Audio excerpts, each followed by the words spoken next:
So let's look at some problems involving the chain rule now. So for example, I want you to find the derivative of the function 3x minus 2x squared cubed.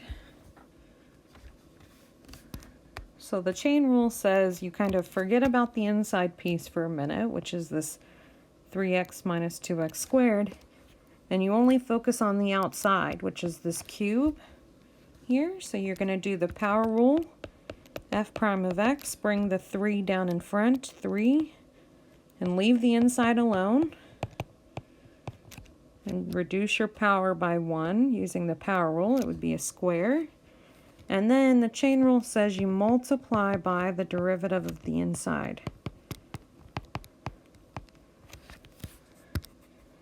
And so I need to compute this derivative now, but I'm just going to use the power rule.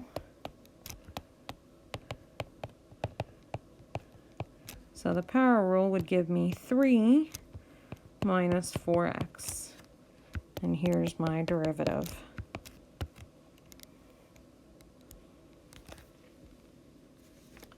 So you only focus in on the outside part. So the outside was a cubed power. Do the power rule, and then multiply by the derivative of the inside. Let's look at one more of these problems where we need to use the chain rule. So I want you to find all points on the graph of the function the cube root of x squared minus 1 squared, for which f prime of x equals 0, and those for which f prime of x does not exist. So the first thing I see is that it's asking me about the derivative. So we need the derivative of our function. So f of x.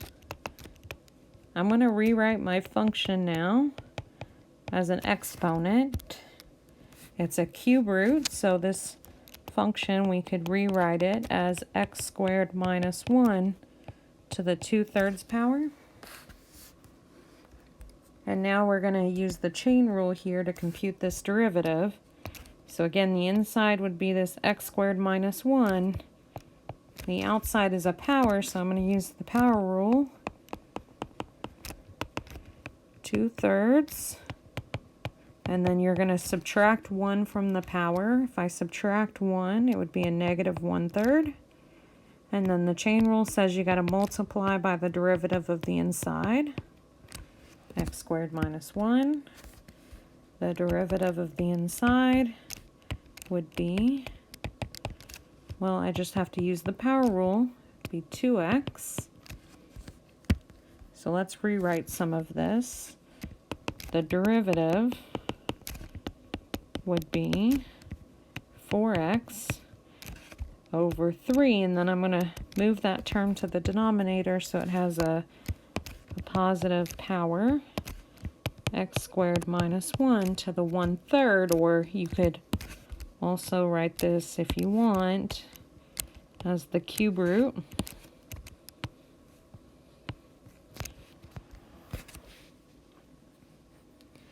And so now I want to know, when is the derivative equal to 0? Well, when the numerator is equal to 0, that means x equals 0. And if you plug in x equals 0 into your function now, remember your function is y equals the cube root x squared minus 1 squared. If I plug in x equals 0, you're going to get y equals 1. And so I get the point 0, 1. So this is the only point where the derivative is 0. So now let's find where f prime of x does not exist. Well, here I'm dividing, so the derivative does not exist when the denominator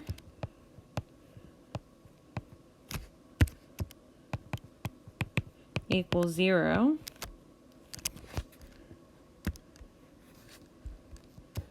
So if I divide by 3 and then cube both sides, you'll get two solutions. You'll get x equals 1 and x equals -1. And again, these are the places where my derivative does not exist, but I need to get points for these. So plug them back into your function that you started with. If you plug in 1, you'll get y is 0. If you plug in -1, you'll get y is 0 as well. So these are the 2 points where the derivative does not exist.